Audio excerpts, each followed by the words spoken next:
Shalom semuanya. Di dalam Voice of Pentecost hari ini, kita akan membahas tujuan Allah memberi berkat. Kebanyakan orang Kristen, kalau mendapat berkat, akan mengucapkan, Haleluya! Tetapi, ketika mendapatkan yang tidak enak, mereka berkata, Aduh, kenapa begini Tuhan? Pertama-tama, kita harus mengerti terlebih dahulu arti dari berkat. Menurut Kamus Besar Bahasa Indonesia, berkat adalah karunia Tuhan yang membawa kebaikan dalam hidup manusia. Definisi ini menjelaskan bahwa berkat datang dari Tuhan untuk manusia. Di dalam Perjanjian Lama, berkat Tuhan digambarkan secara umum sebagai pemenuhan kebutuhan jasmani seperti buah kandungan yang subur, hasil bumi dan hasil ternak yang berlimpah, usaha dan pekerjaan yang lancar, posisi dan tanggung jawab yang meningkat, juga area yang bertambah luas. Kitab Habakuk membuat pengertian yang lebih luas mengenai apa itu berkat. Berkat Tuhan yang ditekankan di dalam kitab Habakuk adalah mengenai keselamatan dan kekuatan yang Tuhan berikan walaupun ada di dalam keadaan yang tidak baik.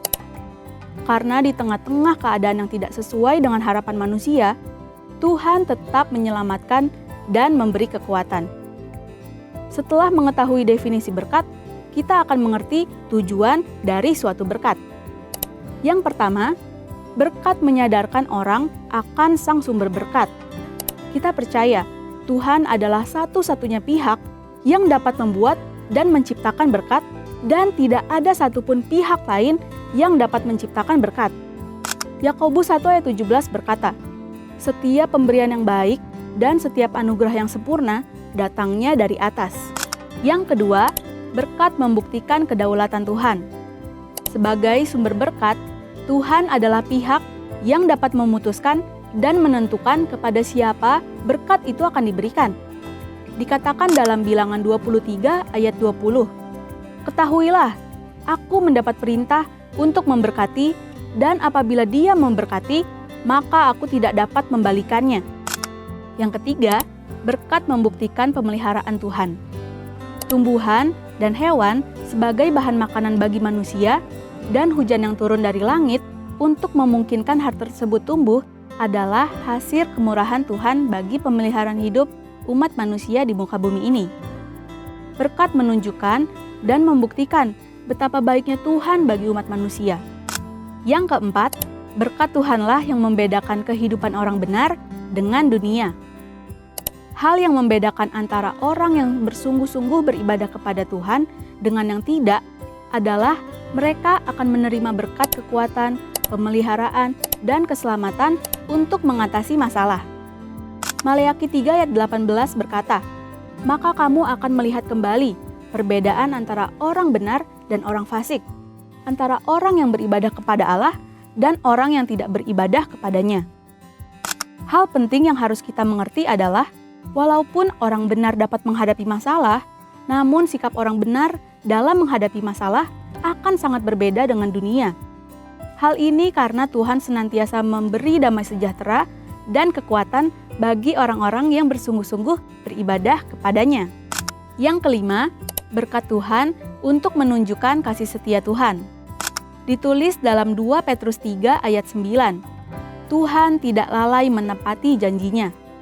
Sekalipun ada orang yang menganggapnya sebagai kelalaian, tetapi ia sabar terhadap kamu, karena ia menghendaki supaya jangan ada yang binasa, melainkan supaya semua orang berbalik dan bertobat.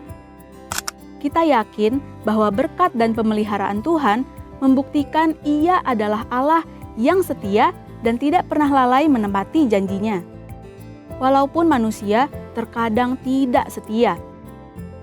Yang keenam, berkat Tuhan menguji integritas kita. Mengutip perkataan terkenal dari Robert Ingersoll, yaitu setiap manusia dapat tahan dalam keadaan yang tidak baik. Namun, hanya manusia hebat yang dapat bertahan dalam kelimpahan. Kutipan ini menunjukkan bahwa hidup berkelimpahan atau penuh berkat terkadang dapat menjatuhkan seseorang. Namun, hanya orang yang memiliki integritas yang tetap dapat hidup benar di saat berkelimpahan.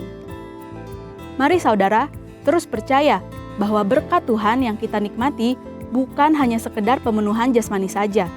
Namun, kekuatan dan damai sejahtera yang kita rasakan itu juga merupakan berkat Tuhan yang kita terima. Biarlah kita senantiasa sadar bahwa keberadaan kita bukanlah hasil kekuatan kita sendiri, namun merupakan berkat Tuhan bagi kita. Jangan fokus pada berkatnya, namun teruslah mendekat pada sumber berkatnya, yaitu Allah sendiri dalam kehidupan kita. Untuk artikel lengkapnya dari tim teologi kami, silahkan klik link yang ada di atas atau scan QR Code yang tersedia. Tuhan Yesus memberkati.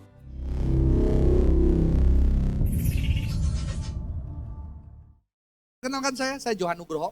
Saya melayani di Sing Sanctuary yang Hearted Nurturing Community. Itu satu ibadah kontemporer, karena saya melayani di gereja tradisional GKI Puri Indah. Kalau hari Minggu, kalau hari Sabtu saya membantu youth di LGF ya. Jadi minggunya di LGF, Sabtu di LGF, Minggu di GKI. Saya juga mengajar sekolah teologi STT Soteria dari GPT. Saya juga merintis sebuah komunitas yang bernama Fastage untuk orang-orang yang kecewa sama gereja, kecewa sama Tuhan, Kristen, non-Kristen, ateis, agnostik, boleh berkumpul. Sebulan sekali kita nongkrong di kafe-kafe. Jadi kalau ketemu saudara-saudara yang lagi resah dengan imannya, boleh dikenalkan saya ya. Selain itu saya juga sekarang lagi aktif, setahun ini saya melatih bela diri, karena dulu saya atlet wusu. Ya, saya juga atlet basket, jadi saya melatih bela diri salah satu teater, bukan teater Kristen, teater sekuler. Kadang-kadang tampil di Gedung Kesenian Jakarta ya. Desember ini akan tampil, saudara-saudara. Itulah pelayanan saya.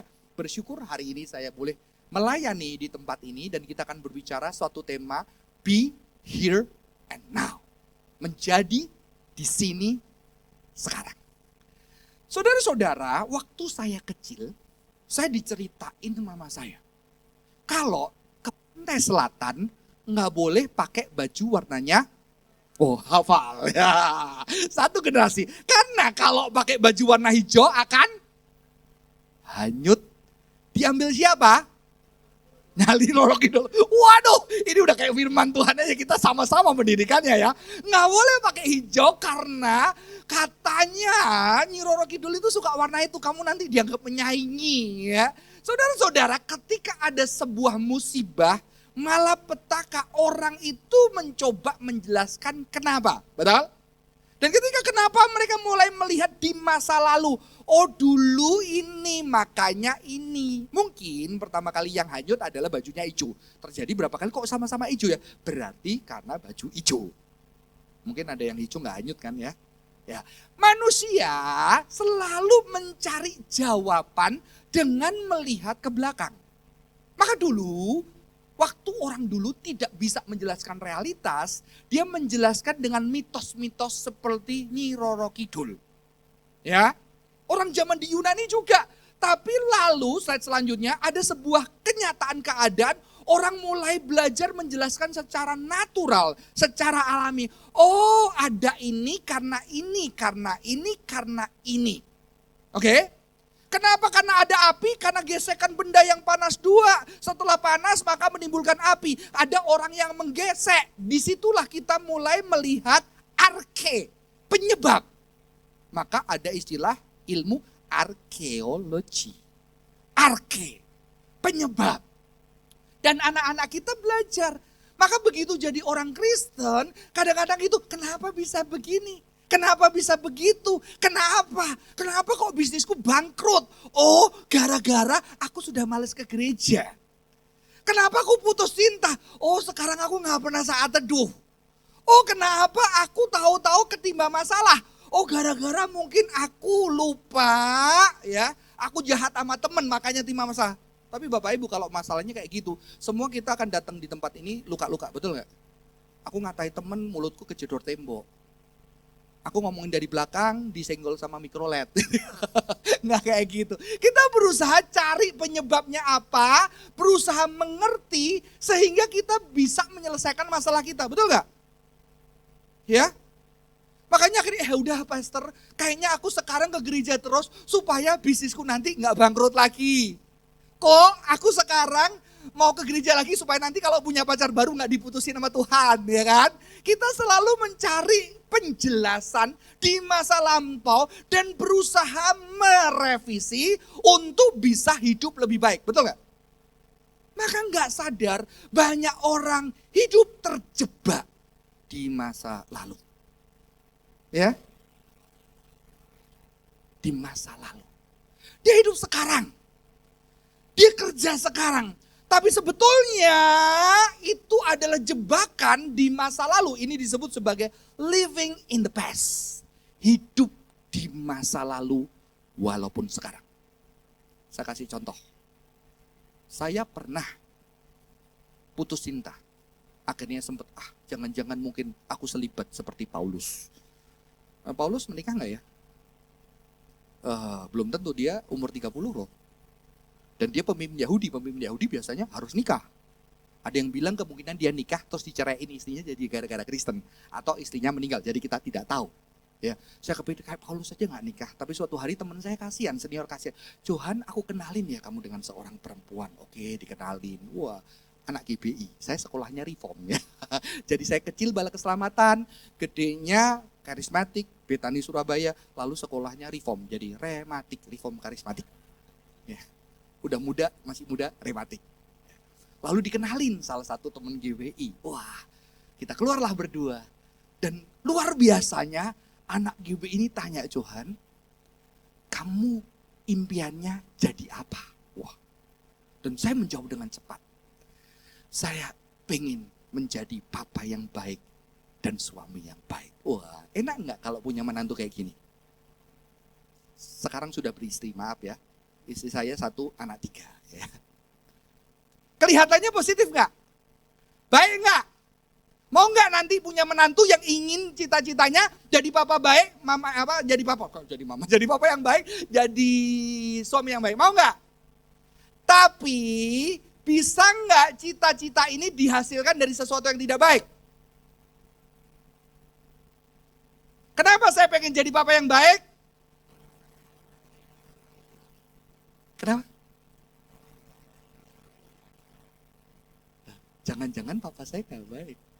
Paham? Kenapa saya pengen jadi suami yang baik? Jangan-jangan papa saya bukan suami yang baik. Bisa karena papa saya baik, saya pengen kayak papa saya. Tapi banyak dihasilkan dari luka. Dan saya tidak merasa papa saya papa yang baik dan suami yang baik pada waktu itu. Maka sebetulnya saya ingin hidup sekarang dengan bahasa yang indah, yang kelihatannya rohani, yang kitanya baik. Tapi saya dijebak masa lalu karena melihat mama saya menangis, melihat diri saya, adik saya yang diperlakukan tidak baik. Maka saya berjanji, aku gak mau jadi kayak papaku, aku harus lebih baik dari dia, aku harus lebih baik dia, aku gak mau bikin nangis mamaku, nanti aku akan bikin istriku bahagia. Saudara, banyak orang hidup dijebak masa lalu, walaupun hidup sekarang.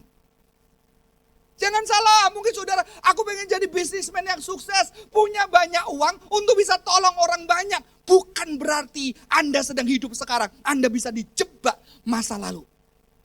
Mungkin ketika Anda kecil, Anda sedang kesusahan bersama dengan keluarga Anda. Ternyata ada orang-orang yang kaya yang adalah keluarga yang terdekat, tidak sedikit pun menaruh pinjaman kepada Anda dan menolong keluarga Anda. Di situ Anda akan berjanji, aku gak mau seperti itu. Aku akan sukses dan menjadi orang kaya yang baik. Jadi ada satu keinginan yang dibangun dari luka yang begitu dalam. Mungkin Anda bilang, oh gak mau, aku mau jadi orang kaya. Aku gak mau gak punya uang. Karena ketika aku gak punya uang, setiap gak ada punya uang, papa mama ribut. Maka seorang anak kecil SD, SMP, begitu mama papanya ribut tentang uang, dia pikir apa? Coba ya punya uang.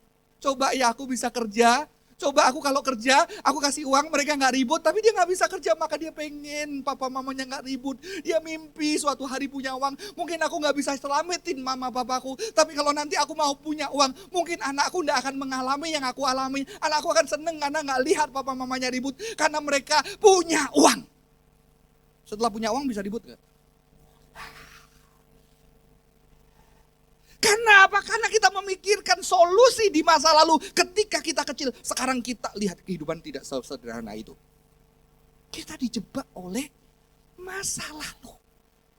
Cari penyebabnya dan gimana caranya. Ya. Dan ternyata Tuhan kita tidak mau orang dijebak dengan hidup masa lalu. Ketika ada seorang yang buta sejak lahir.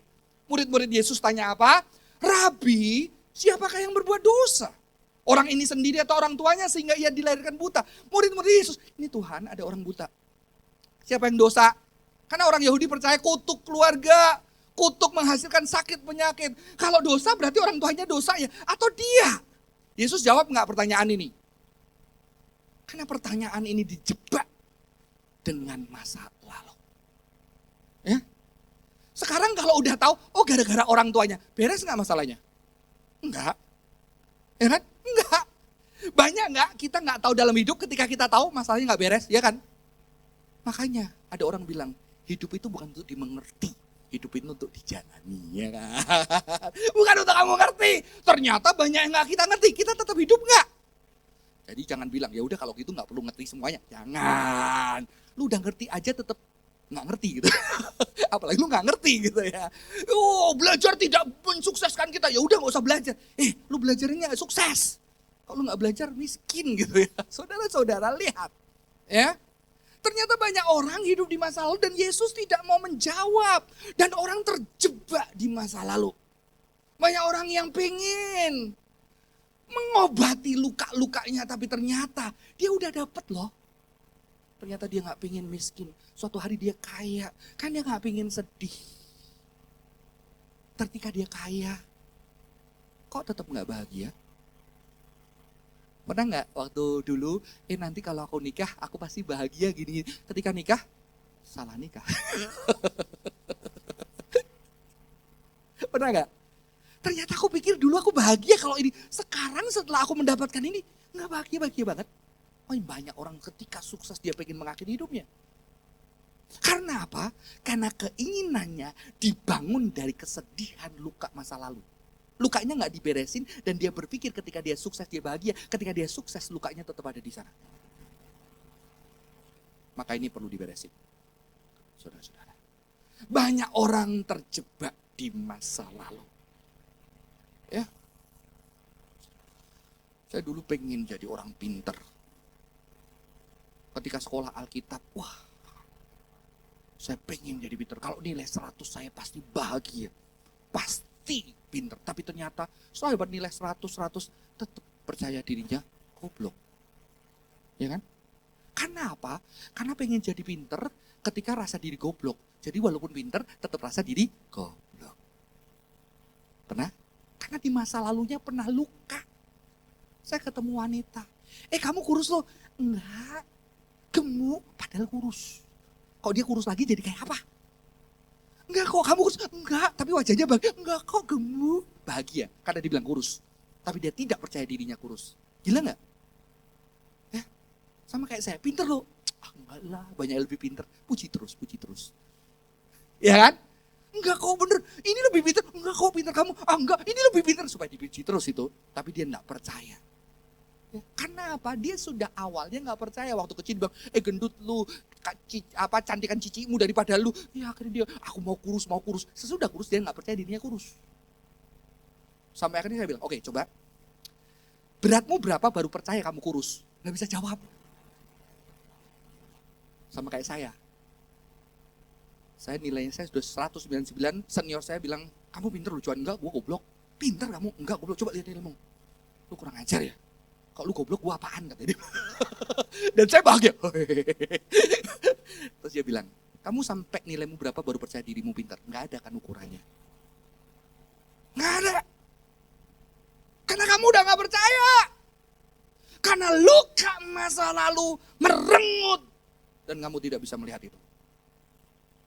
Banyak anak-anak hidup nggak percaya orang tuanya sayang dia.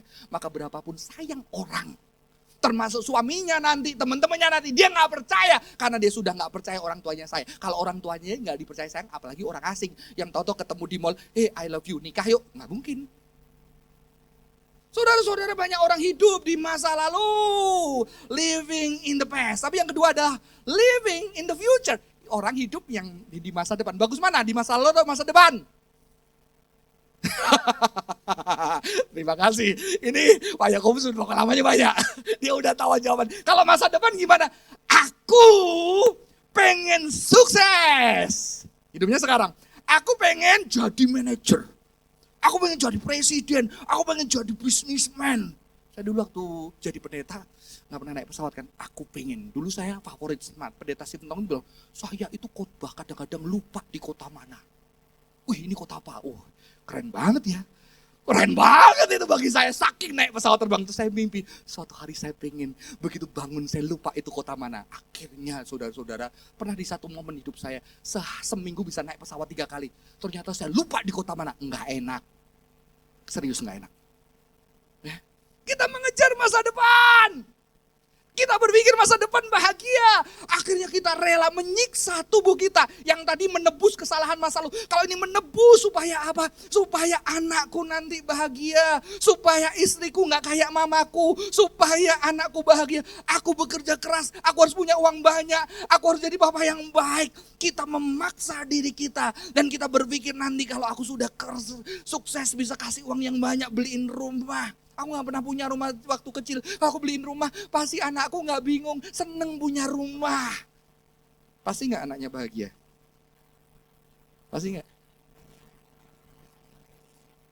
Jadi dia memperbudak hari ini untuk mencapai di situ.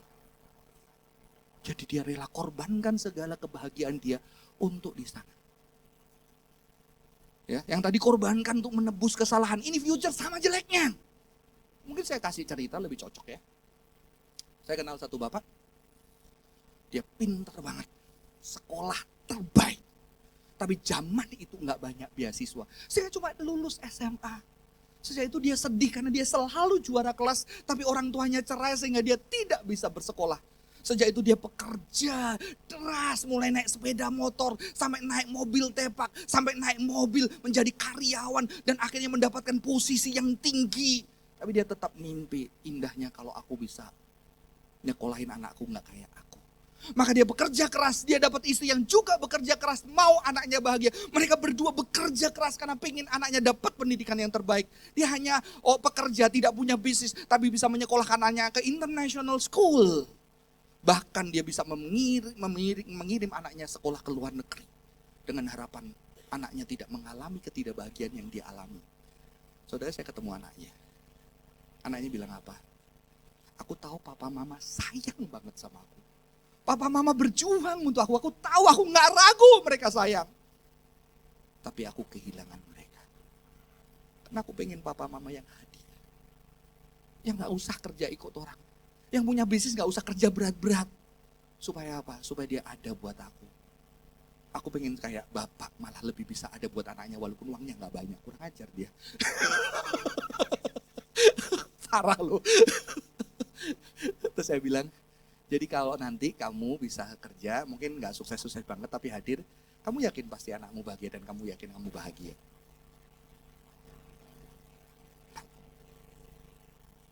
Nanti anakmu gantian, aku gak mau kayak papaku gak ada kerjaan nemenin gua doang. Saudara puter aja ya. Ini orang hidup di future. Dia rela korbanin, gak bisa ngerasain tuh masa depan dia. Dia berjuang mati-matian. Apalagi zamannya bapak-bapak kita, ya kan? Sakit gak apa-apa. Luka gak apa-apa. Sakit enggak. Makanya orang-orang tua ini bertobat ya di sini ya. Kamu tuh gak mau ngerepotin anak, malah ngerepotin anak. Sakit gak apa-apa papi, gak apa-apa. Tahu udah stroke. Ya kan? Anakmu yang pusing. Enggak kuat-kuat. Udah goyang saudara-saudara. Ya, karena apa? Saya tahu Anda menyayangi anak Anda. Tapi anak Anda juga pengen membahagiakan Anda. Akhirnya banyak orang tua yang udah maksa diri bekerja keras sampai gak bisa lagi ngerasain baik. Karena tubuhnya udah dipaksa begitu keras supaya anaknya bahagia. Sampai tubuhnya gak bisa ngerasain lagi. Kamu tahu kalau saking capeknya gak bisa rasa sakit. Itu namanya di dalam dunia psikologi numb. Akhirnya kasihan loh anak Anda. Kenapa? Anak Anda lihat Anda, dia sedih, dia tahu papanya sayang, dia juga pengen suatu hari papanya bisa senyum, bilang thank you, seneng papa bisa nikmati berkat dari Tuhan, tapi papanya udah gak bisa. Anda terus bilang, udah gak usah papa, yang penting kamu bahagia, karena papa udah gak bisa ngerasain.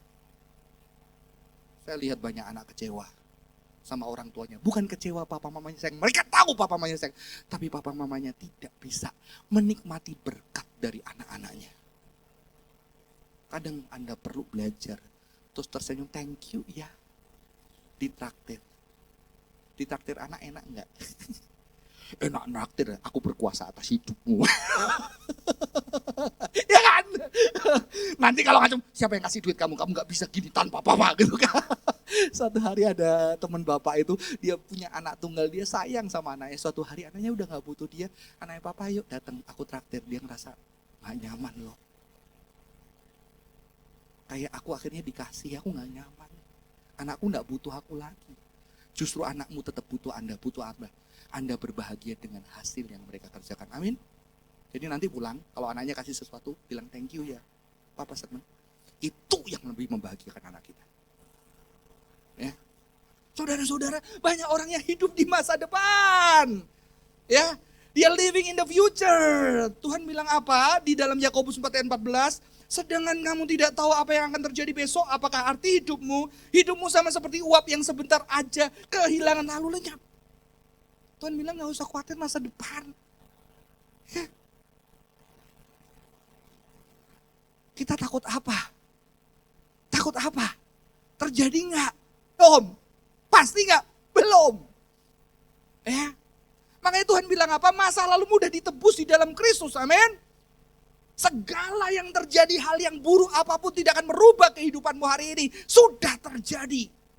Masa depanmu, kalau Tuhan pelihara hari ini, maka Tuhan bilang apa? Hari ini, jika engkau mendengar suaranya, jangan keraskan hati. Hari ini. Saya belajar, dulu saya sering ngomelin sama diri saya. Kalau jatuhin barang, karena kan dari kecil jatuhin barang, wah, moto, kalau orang Jawa bilang gitu, motomu dendi gitu ya.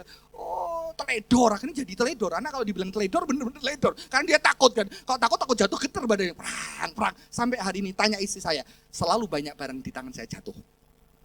Ya. Tapi akhirnya anak saya juga ketularan sama bapak saya. Hati-hati, jatuh terus anak saya. Untung saya belajar ya, akhirnya saya bilang, kalau dibilang gitu malah dia panik takut jatuh, ya kan? Akhirnya saya bilang gini, saya belajar, ada satu filsafat gitu ya, jadi saya belajar filsafat itu, yang sudah terjadi nggak bisa berubah, betul nggak? Contohnya, waktu pertama kali saya bikin kanopi, itu kan ada tiangnya. Baru 1 hari, saya mundurin mobil, prak! Ketabrak, peok ini saudara. Aduh udah mahal peok, baru 1 hari. Saya bilang goblok. Emangnya waktu saya bilang goblok jadi lurus. Wah enak ya kan. Saya bilang 10 kali goblok juga gak lurus kanopinya, betul gak? Jadi waktu saya bilang aduh pecah, ya udah pecah. Gak apa-apa.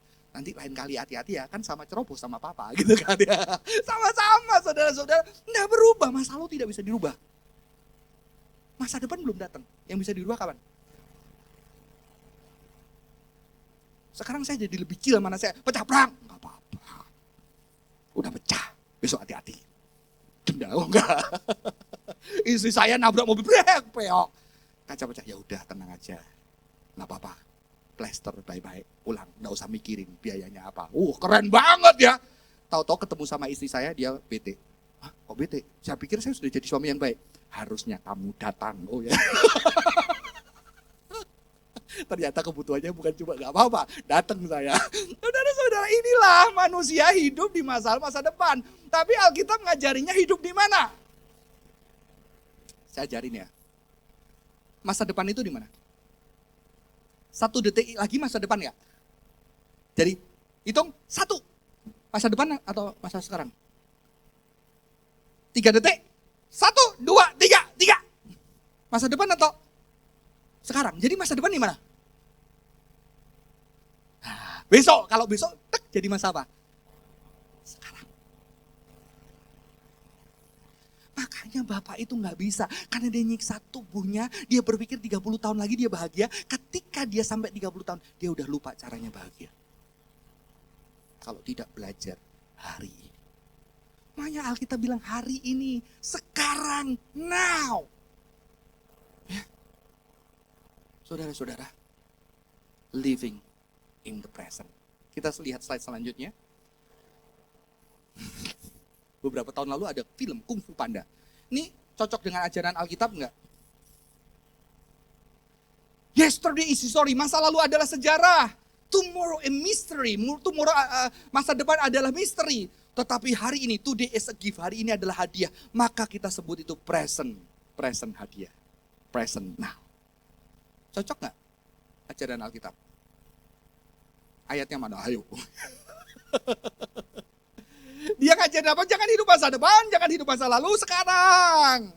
Masa depan akan jadi sekarang, masa lalu udah gak bisa diulang. Makanya si panda ini ngesel karena dia bilang, kamu akan kulatih menjadi dragon warrior. Ternyata dia lihat sekarang, badan gue gemuk, kenapa gue lahir jadi panda ya? Temen gue ada singa, macan jago, belalang jago, burung bisa terbang, gue panda gemuk. Katanya dragon warrior, gue gak bisa dari gimana jadi dragon warrior. Gue udah ngelatih terus. Jadi dia sibuk sama masa depan, dia sibuk sama masa lalu. Akhirnya orang gurunya bilang, ya udahlah sekarang. Panda ya panda udah.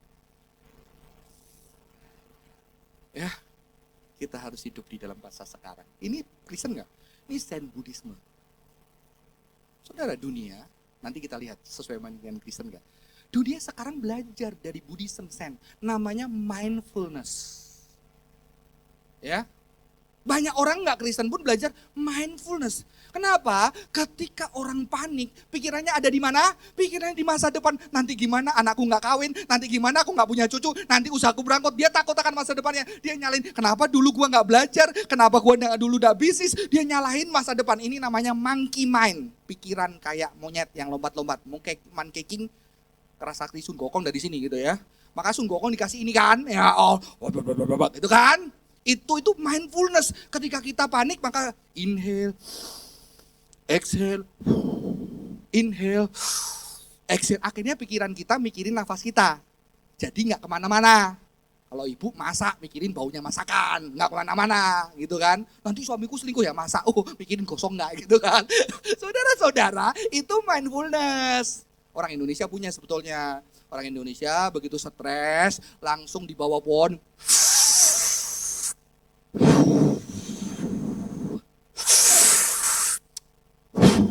Ada temennya lagi.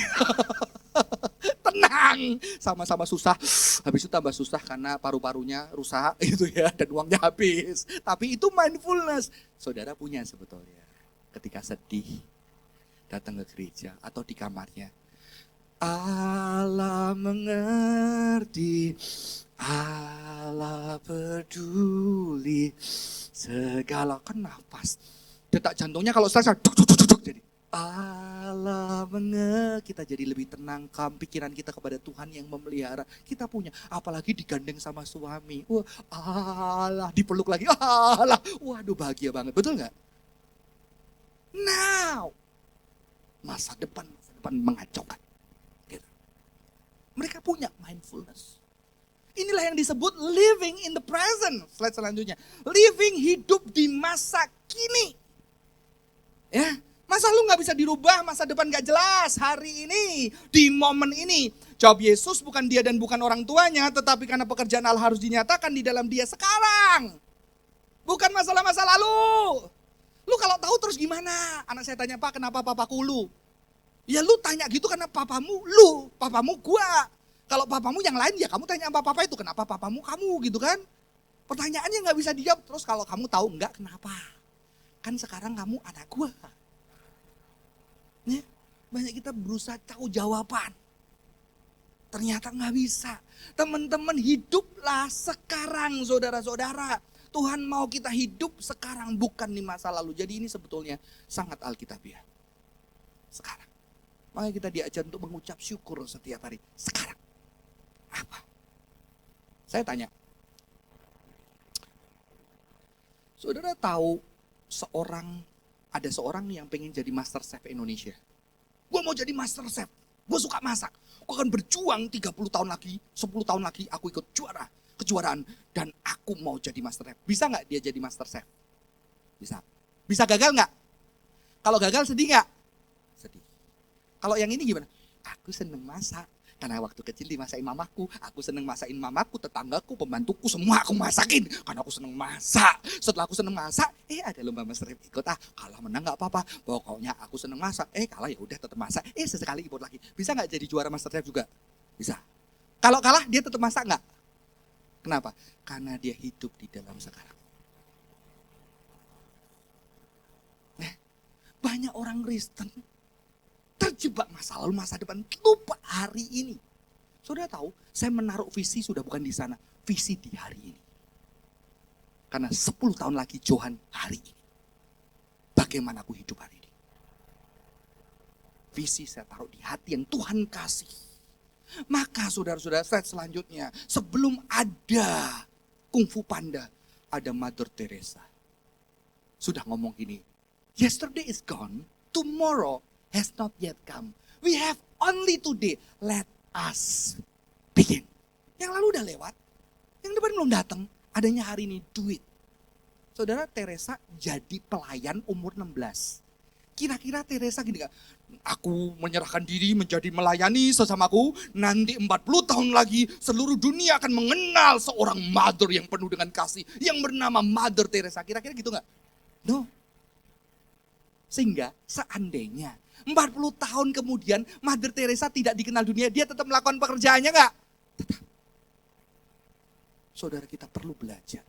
Hari ini apa yang Tuhan kasih, yang kita kerjakan dengan penuh cinta, nanti 10 tahun lagi kita tetap mengerjakannya dengan penuh cinta dan kasih Tuhan. Maka kekristenan mengajarkan living in the present now.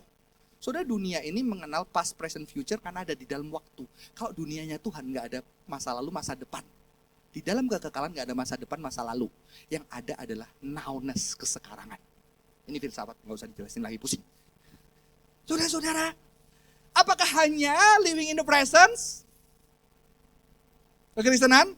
Sama dong, sama Zen Buddhism. Apa lebihnya? Saudara-saudara, ada sesuatu yang lebih. Bukan hanya living nowness. Ada satu lagi yang terakhir. Redemptive living. Slide selanjutnya. Hidup yang ditebus. Kehidupan yang menyatakan penebusan Kristus. Yesus mengatakan apa? Pekerjaan Allah harus dinyatakan kepada orang buta itu kapan? Sekarang. Pekerjaan penebusan Kristus. Penebusan Kristus memulihkan ciptaannya yang sakit. Dinyatakan sekarang. Maka saudara-saudara, kekristenan tidak peduli masa lalumu, masa kelammu. Engkau sudah pernah jatuh di dalam dosa apapun. Engkau sudah pernah hancur seperti apapun. Tuhan mau menebus engkau sehingga di dalam kekinian Tuhan bisa pakai engkau apapun kehidupanmu di masa lalu. Amin. Sekarang Tuhan bisa pakai dan menebus. Maka kehidupan Kristen adalah redemptive living, kehidupan yang ditebus. Tuhan yang menyatakan penebusan kasih Allah kepada dunia ini. Bukan hanya hidup sekarang seperti apa? Menyatakan kasih Tuhan sekarang kepada orang-orang di sekitar kita. Mungkin kehidupan kita tidak baik, kehidupan kita tidak selalu sempurna saudara-saudara, tapi kasih dan penebusan Allah bisa dinyatakan di dalam keadaan kita. Saya bersyukur melihat anak-anak Tuhan yang Tuhan pakai di dalam kesulitan. Tidak selalu doa dijawab, betul? Banyak doa kita tidak dijawab. Sekarang saya tanya, banyak doa yang dijawab atau enggak? Biasanya banyak yang enggak ya. Karena kadang-kadang doa kita memang ngaco juga. Dan kadang-kadang kita tidak tahu doa yang benar. Tapi saudara, banyak doa tidak dijawab. Bukankah mujizat saudara tetap ada di tempat ini? Amin. Amin. Saudara tetap mengikut Yesus yang tidak menjawab semua doamu. Bukankah itu mujizat yang terbesar? Saudara, saya tanya, kamu punya suami selalu membahagiakan kamu gak? Kadang-kadang kepikir, kenapa gue nikah sama dia? Betul kan? Suami, kadang-kadang kamu punya istri, kenapa gue nikah sama dia? Betul kan? Tapi Anda tetap ada buat dia di hari ini, bukannya itu mujizat. Saudara-saudara, saya menemukan ada keluarga-keluarga bahkan yang berantakan. Mungkin bagi orang Kristen, udah cerai, papanya selingkuh, akhirnya ninggalin anaknya. Oh, keluarga ini sudah tidak jadi berkat, keluarga ini sudah tidak hancur. Saudara-saudara, kalau mungkin ditanya siapa salahnya, salah bapaknya selingkuh, atau salah anaknya, atau salah istrinya gak bisa jadi istri yang baik. Tuhan gak peduli. Tapi di dalam kehancuran, Tuhan tetap mau menyatakan penebusan Allah. Amin. Sehingga mujizat Tuhan tetap terjadi. Mungkin keluarga ini tidak menjadi utuh, tapi saya menjumpai anak Tuhan yang papanya selingkuh, ninggalin mamanya, ninggalin dia. tetap berdiri sebagai anak Tuhan di tengah hidup yang tidak sempurna. Dia menyatakan penebusan kasih Allah dengan berkata, memang papaku brengsek, tapi aku adalah anak Tuhan yang diminta untuk mengasihi dan menunjukkan cinta buat papaku dan mamaku. Bukankah itu adalah penebusan yang Tuhan nyatakan buat orang, sehingga papa mamanya yang merasa diri gak layak tetap bisa merasakan cinta Tuhan melalui anak ini. Amin. Anak yang sama bisa datang ke temannya, karena di gereja ada keluarga-keluarga yang bercerai. Kasihan. Kadang-kadang gereja melihat hal yang baik, yang indah. Nggak tahu pergumulan-pergumulan banyak yang susah. Kadang-kadang kalau Natal, kalau keluarganya nggak lengkap. Malas loh datang ke gereja, kenapa? Dulu aku selalu datang satu keluarga, sekarang aku datang nggak ada. Aku sendirian, papaku entah kemana, mamaku kemana. Saya bertemu anak-anak muda yang milih, aku nggak mau ke gereja kalau Natal. Karena itu mengingatkan akan lukaku. Tapi ternyata anak-anak seperti ini Tuhan tetap pakai untuk apa? Karena banyak keluarga-keluarga yang Kristen yang hancur. Dan saya bilang anak-anak ini bisa hadir menemani anak-anak yang hancur hatinya. Karena keluarganya sudah tidak beres. Tapi tetap bisa menyatakan cinta Tuhan. Amin. Redemptive living. Kasih Tuhan yang bisa dinyatakan buat orang sekalipun kehidupan kita tidak sempurna. Apalagi kehidupan kita yang penuh dengan cinta. Kita bisa menyatakan itu buat orang lain. Saudara-saudara, jangan hidup di masa lalu. Jangan hidup di masa depan. Hiduplah sekarang. Karena 10 tahun lagi, hari ini, hiduplah dengan apa? Dengan redemptive living. Ketebus kehidupan yang sudah merasakan penebusan kasih Allah. Untuk apa? Bukan hanya merasakan, tapi bagaimana penebusan kasih Allah itu dinyatakan buat orang-orang di sekitar kita. Amin. Sehingga mereka bersyukur kepada Tuhan. Bahkan ketika kita tidak sempurna, mereka merasakan cinta Tuhan yang besar. Lagu ini yang walaupun gunung aja. Walaupun gunung itu tak berpindah, tetap percaya Kau yang punya kuasa. Sekalipun ku dalam lembah gelap, tak mengapa asal Kau di sampingku. Walaupun masalahku masih ada, tetap percaya rencanamu terindah. Pribadimu takkan pernah berubah. Iman yang aku pegang padamu Tuhan. Walaupun gunung itu tak berpindah, tetap percaya Kau yang punya kuasa. Sekalipun ku dalam lembah gelap, tak mengapa asal Kau di sampingku. Walaupun masalahku masih ada, tetap percaya rencanamu terindah. Pribadimu takkan pernah berubah. Iman yang aku pegang padamu Tuhan yang setia.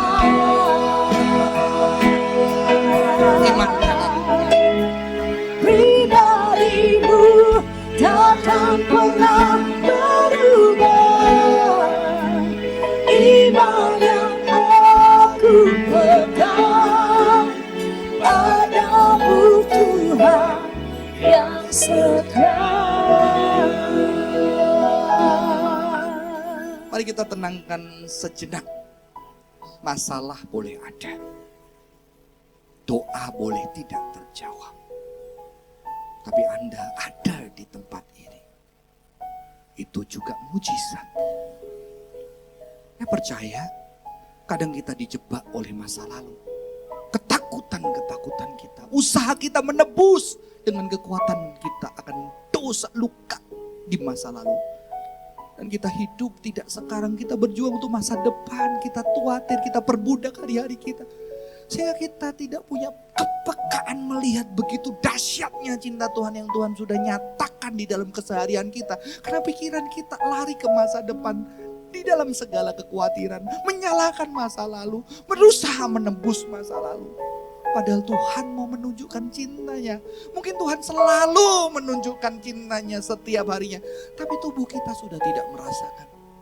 Hari ini saya ajak kita merasakan secara nyata. Saudara, saya percaya cinta Tuhan sudah dinyatakan. Saudara bayangkan satu wajah. Satu atau dua wajah. Bisa keluarga, suami, istri, orang tua, anak. Saudara seiman, teman. Yang pernah Tuhan nyatakan untuk menyatakan cintanya kepada Anda. Bersyukur buat wajah itu. Satu, dua wajah.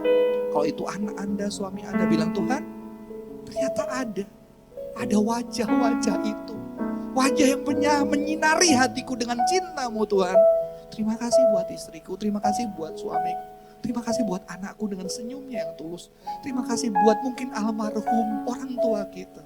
Bersyukur buat wajah-wajah itu dan bilang, Tuhan ternyata aku terlalu takut akan masa depan, masa lalu. Dan aku lupa bahwa banyaknya Tuhan sudah menyinari aku dengan wajah-wajah yang menandakan cinta Tuhan buat hidupku. Bersyukur buat wajah itu. Ingat senyumnya, ingat cinta yang Tuhan nyatakan. Bilang thank you Lord, thank you Lord, thank you Lord buat wajah itu. Terima kasih Tuhan buat wajah itu. Terima kasih untuk cinta-Mu yang nyata, yang bisa kami rasakan dengan tubuh kami. Thank you Jesus. Dan saudara tahukah, saya percaya juga wajah-wajah Anda dipikirkan oleh orang lain. Ketika nanti gak ada, biarlah wajah Anda juga diingat anak, keluarga, istri Anda. Saya ingat wajah papa saya. Memang dia suka pukul saya, dia pernah tidak setia. Tapi saya ingat wajah yang tidak sempurna itu juga Tuhan pakai untuk mendekap saya, senyum kepada saya. Dan saat ini ketika dia sudah tidak ada, untuk mengingat kasih Tuhan, saya juga mengingat wajah dia yang tersenyum dengan tulus mencintai saya dengan segala keterbatasannya sebagai manusia yang berjuang untuk menjadi lebih baik lagi. Saya percaya wajah Anda akan menjadi wajah-wajah yang menyinari anak-anak Anda, keluarga Anda, orang tua Anda, teman-teman Anda. Tuhan bukan hanya menyaksikan kemuliaan Tuhan ketika kami dalam masalah dan dalam doa-doa yang tidak terjawab. Bahkan Tuhan, kami menyatakan penebusan kasih Allah kepada sesama kami yang sedang mengalami hal-hal yang buruk, hal-hal yang tidak enak. Kami bisa menjadi pemberita kasih Tuhan, termasuk kepada orang-orang yang dekat kami. Terima kasih Tuhan, berkati jemaat Tuhan. Terima kasih untuk kasih-Mu melalui wajah-wajah yang Tuhan hadirkan dalam kehidupan kami. Dan biarlah wajah-wajah kami yang adalah wajah Kristus juga boleh Tuhan pakai menyinari walaupun terbatas untuk orang-orang di sekitar kami yang dekat pada kami. Terima kasih Tuhan. Barang siapa yang mau percaya dipakai Tuhan, walaupun tidak sempurna, masih terus belajar untuk menyatakan cinta Tuhan bagi orang-orang di sekitarnya. Bersama-sama saya katakan, amin.